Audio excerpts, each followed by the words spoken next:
These two have always been so gentle, he murmured. They wouldn't fight unless provoked. Something must have happened. There's something fishy going on, Huang Rong said. If we can find the person missing a piece of scalp, we'll know the truth.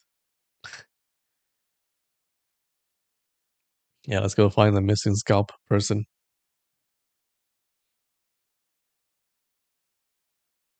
That night, they stayed at an inn in town and split up to investigate. But the town was large and densely populated. They searched until dark, with no luck. I looked all over for someone missing a piece of scalp, Guojing said, but couldn't find anyone. Hongrong smiled. If someone lost their scalp, they probably covered it with a hat. Oh, yeah? Guojing slapped his forehead. Ah! He suddenly understood. He had indeed seen quite a few people wearing hats in town. There was no way to pull off each one and check.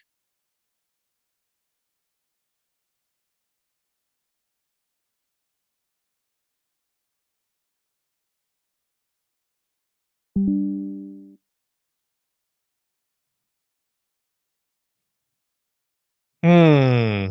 Okay. Are we live?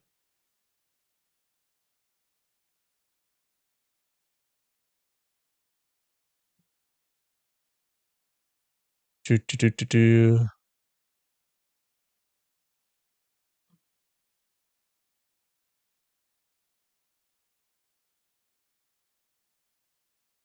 All right, where did we leave off? It's really choppy. Oh no.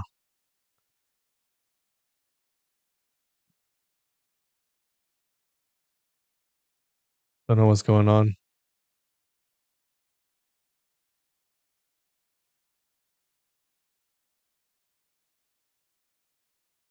I think the internet is just really bad.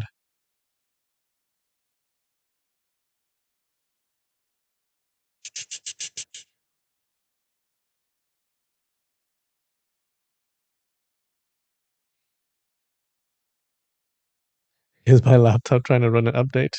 It's not,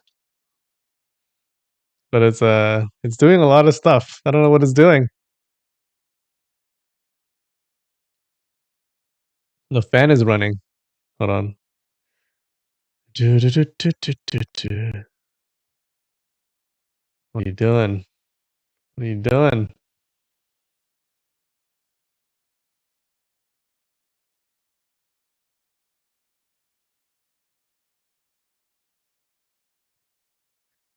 Yes, it was at 99%, but now it's at, yep, it's around 80 to 90%. All right, I'm gonna see what is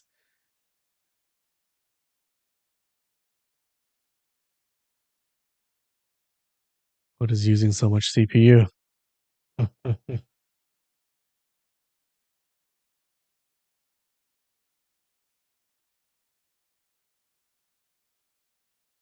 What's updating? Desktop.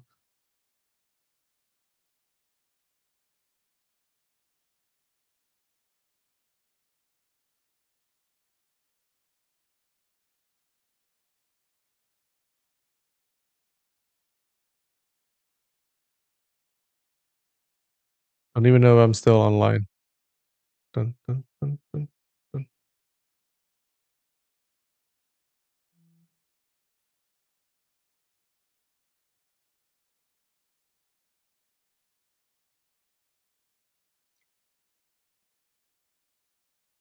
Hmm. I'm gonna try something.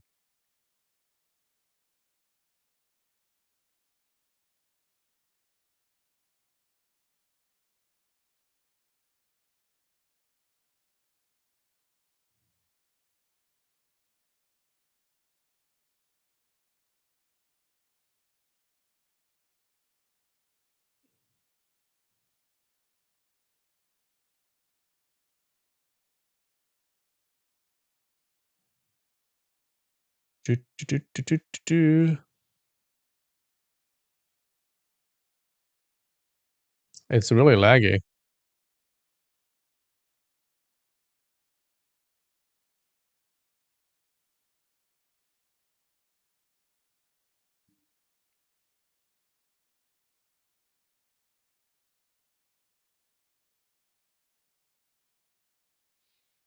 Hmm.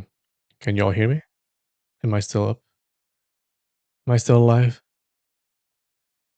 Is it still streaming? I think the laptop has calmed down, but the lag is still there. Ooh, a lot of dropped frames.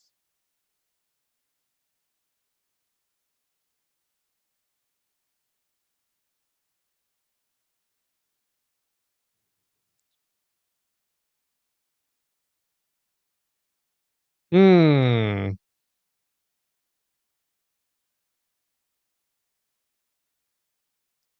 Hello, hello, hello, hello, hello, hello.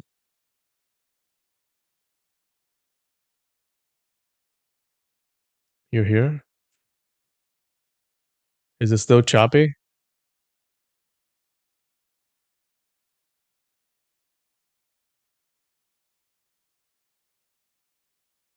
Can you still hear me?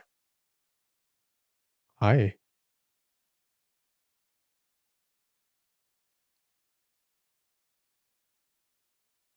Is it hella laggy? I don't think I'm gonna try the camera. Camera's gonna have to stay off.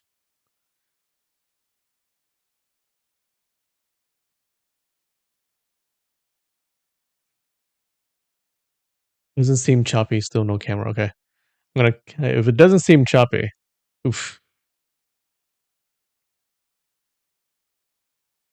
I'm gonna keep the camera off and then just keep on reading. Oh no.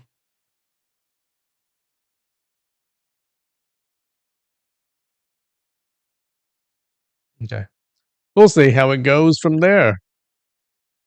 All right, ready? So,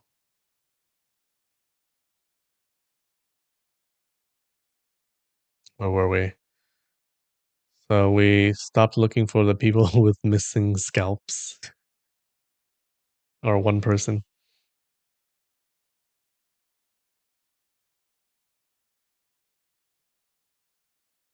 But you can see the screen, right? Like the text. I hope so. Riding together on the red horse, which galloped swiftly. They were followed overhead by the condors. Huangrong's laughter filled the air along the way, and she seemed more cheerful than ever before. Even at night, she refused to sleep early. Guojing, seeing how tired she was, often urged her to rest, but she wouldn't listen. Sometimes, in the middle of the night, she would sit cross legged on the bed and chatter about trivial things, bantering with him without end. That day, they passed from Jiangnan West Road into the territory of southern Liangzhi, galloping for a full day until they neared the eastern sea. The two stopped to rest at an inn. Hongrong borrowed a vegetable basket from the innkeeper and set off to the market to buy groceries for cooking. Guojing said, "You've been running around all day. Let's just eat whatever the inn has." Hongrong replied, "I'm cooking for you. Don't you like the food I make?" Guojing said, "Of course I do, but I want you to rest more. Once you've recovered, you can cook for me all you want." Hongrong said softly, "Once I've recovered, then I'll cook." One foot had already stepped over the threshold, but she suddenly froze. Guojing didn't understand what was going through her mind. He gently took the basket from her arm and said, "Yes, once we find Master, we can all enjoy your delicious cooking together." Hongrong stood there in a daze for a while, then turned back and lay down on the bed without taking her off her clothes. Soon it seemed she had fallen asleep. When the innkeeper brought food, Guojing called her to eat. Hongrong sprang up and said cheerfully, "Brother Jing, let's not eat this. Come with me."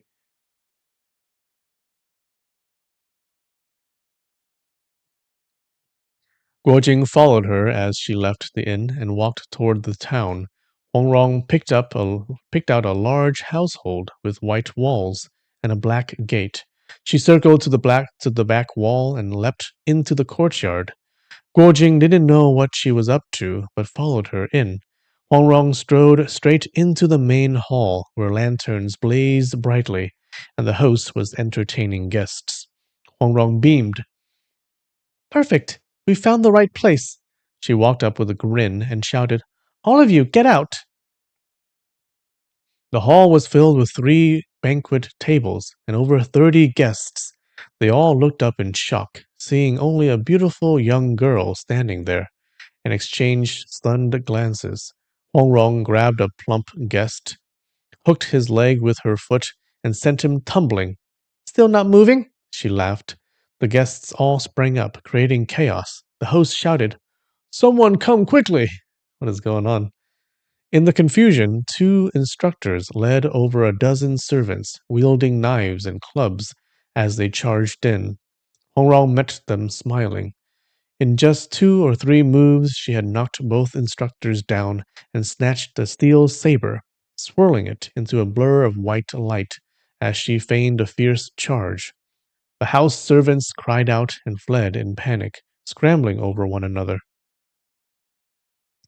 The host saw the situation turning dire and tried to slip away, but Hongrong leapt over and grabbed him by the beard, raising her saber with a threatening motion. Terrified, the host dropped to his knees. My lady, no, young miss, if you want gold or silver, I'll give it all to you. Just spare my life. Hongrong laughed. Who wants your money? Get up and drink with us. Still gripping his beard, she dragged him to his feet. The host winced in pain but didn't dare cry out. Hongrong pulled Guo Jing over, and the 2 of them sat in the seats of honor. Everyone sit down, Hongrong shouted. Why aren't you sitting? With a flick of her hand, she drove the steel saber into the table. The guests were so frightened they squeezed together at the side tables, no one daring to sit near the head. Not going to keep me company, eh? Hongrong threatened. Whoever doesn't come here, I'll kill them first. At that, everyone scrambled forward, knocking over 7 or 8 chairs in their rush.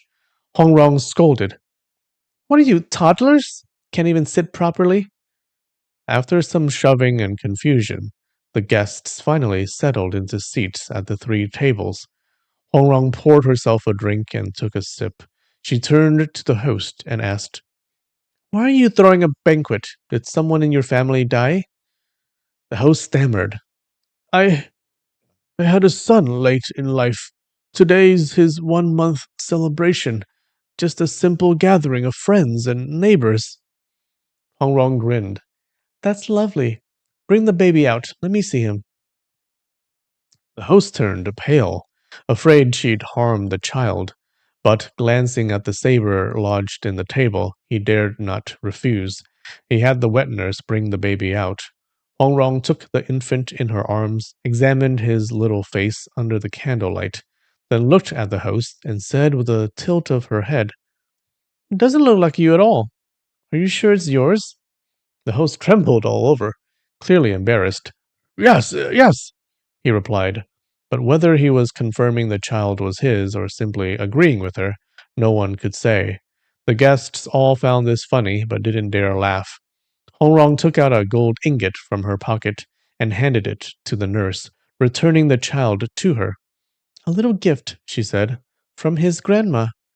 The guests stared at her, bewildered by how a girl her age could call herself a grandmother and so freely hand out gold. The host, overjoyed, thanked her profusely. Hongrong said, Come, let's toast. She poured a full bowl of wine and set it before him. The host said, I have a small capacity for alcohol. Please forgive me, miss. Hongrong raised her eyebrows, grabbed his beard, and growled, You gonna drink or not? The host had no choice but to raise the bowl and gulp it down in one go. That's better, Hongrong laughed. Now let's play a drinking game. She called for a round of wine forfeits, and what she said no one dared defy. But the guests were mostly merchants and scholars, not a single one with any real wit or talent. Their attempts were awkward and nonsensical, and soon Hongrong lost patience. Get out of my sight, she snapped. Everyone leapt up as if receiving a pardon. With a crash, the host fell flat on his back, chair and all. The wine had hit him hard. He couldn't stay upright any longer. Hongrong burst into laughter and continued drinking and chatting with Guo Jing, as if no one else were there, leaving all the guests standing awkwardly around them. It wasn't until well past the first watch of the night that Guo Jing finally persuaded her to head back to the inn. Okay, what is she doing, guys? Back at the inn, Hongrong grinned and asked, Jingaga, wasn't that fun today? Guo Jing said, We frightened and alarmed a bunch of people for no reason. Was that really necessary? Hongrong replied, I just want to do what makes me feel at peace. Why should I care about other people's lives and deaths? Guo Jing was taken aback. Her tone was unusual, and he couldn't quite grasp the deeper meaning behind her words. Suddenly, Huang Rong said, I want to go out for a walk. Are you coming? Guo Jing said, You still want to go out this late? Huang Rong said, I was just thinking about that baby earlier. He's kind of cute. As his granny, I should go borrow him for a few days and play with him before giving him back. Guo Jing was shocked. You can't do that. With a laugh, Huang Rong had already leapt out of the room and vaulted over the wall. Guo Jing quickly chased after her, grabbing her arm and urging, Ronger, you've been fooling around all day. Isn't that enough? Huang Rong turned and said, Of course not. She paused, then added, It's only fun when you're with me. In a few days, you'll leave me for that Princess Huazheng. She won't let you come see me again. Every day I spend with you is one less day I have left. So I want to live each one like 2, 3, 4 days worth. It's never enough. That's why I stay up at late talking nonsense with you instead of sleeping. Now do you understand? You won't try to stop me again, will you? Guo Jing held her hand, filled with both love and sympathy. He said, Runger, I've always been slow and dull. I never truly understood what you felt for me. I. But he didn't know how to continue. Hongrong smiled faintly and said, When I was little, father taught me to recite all sorts of lyrics, full of sorrows and longing. I always thought he was reciting them for my mother, who passed away, and that's why he loved those words. Only now do I understand. Joy and happiness only last for a brief moment in this world, while sorrow and suffering stretch across a lifetime. Kidnapping a baby is worth 4 days of love, as we all know. True. The pale crescent moon hung on the tips of the willow branches. The night was cool as water, a gentle breeze brushing their clothes. Guo Jing, who had been muddled and unaware all this time, finally began to understand. He had always known Huang Rong loved him deeply, but not how consuming that love was. Now thinking over all she had done and said recently, he thought, I'm a simple-minded man. When I'm separated from Ronger, I'll surely miss her, but I'll be able to get by.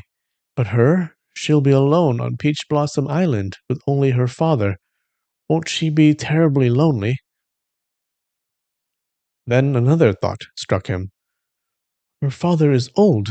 When he's gone, she'll only have mute servants for company. She's so sensitive and always overthinking. Won't that kill her with loneliness? The thought sent a chill through him. He gripped her hands tightly and stared into her face. Ronger, he said, even if the sky falls down, I'll stay with you on Peach Blossom Island for the rest of my life. Ah. Runger trembled. She lifted her head and said, You. What did you just say? Guo Jing said, I don't care about Genghis Khan or Princess Huazheng anymore. In this life, I only want to be with you. With a soft cry, Huang Rong flung herself into his arms. Guo Jing wrapped her in his embrace. This decision had tormented him for so long. Now that he had finally chosen, casting aside everything else, he felt a wave of relief. Holding her tightly, the world around them faded away. After a long while, Hong Rong gently asked, "What about your mother?" Guo Jing said, "I'll bring her to live on Peach Blossom Island." Hong Rong said, "Aren't you afraid of your teacher, Jebe, and your sworn brother, Tolui?" Guo Jing replied, "They've treated me with deep kindness, but I can't split my heart in two." Hong Rong asked, "What about your six teachers from Jiangnan? Taoist Ma, Taoist Chu? What will they say?" Guo Jing sighed. "Hey, they'll definitely be angry, but I'll plead with them until they forgive me. Ronger, you can't live without me, and I can't live without you." Hong Rong laughed. "I've got an idea. We'll hide out on Peach Blossom Island and never leave. My father's traps and formations are so clever. If anyone comes looking for you to scold you, they'll never find you." Guo Jing thought the idea wasn't quite viable and was just about to suggest she come up with a better plan when suddenly they heard footsteps a dozen or so paces away. Two figures were rushing north with great speed, using lightness skill. One of them said, "Old urchin fell for Brother Peng's trick. We don't need to worry about him. Wait. Old urchin fell for Brother Peng's trick. We don't need to worry about him. Let's go." Hmm. Okay. Oh, I'm glad we got through that. Hmm. Got a little weird. A little weird in the middle there. But I wonder if I can do the camera again. Hold on.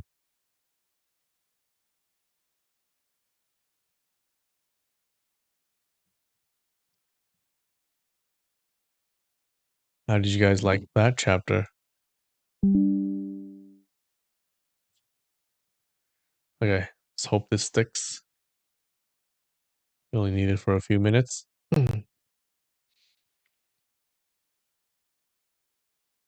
Yeah. All right. That was fun. Oh, so it looks like Guo Jing decided to stay uh, with Huang Rong. Okay.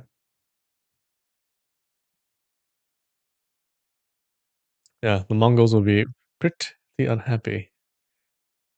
Gonna be curious to see what they do. Hey guys. Um, Not much happened. Except we did find out that it was Qiu Qianren who attacked Yingu's baby. Yeah, but the question is, why did he do it? Hmm. Yeah, what was the motivation for that? I'm not sure.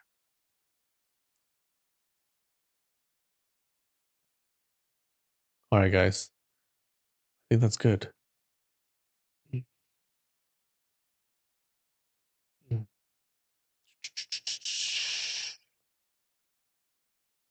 Okay. Oh, sorry for the technical difficulties. Thanks for uh pushing through it. All right, guys. That's enough for today. Um, Hopefully you join me next time. Find out what happens. We'll find out why Chu Chenren attacked the baby. What is the reasoning? Why would you attack a baby but not kill it? He didn't even kill it. I guess. Thanks for joining. I love you. I'll see you next time. All right, bye.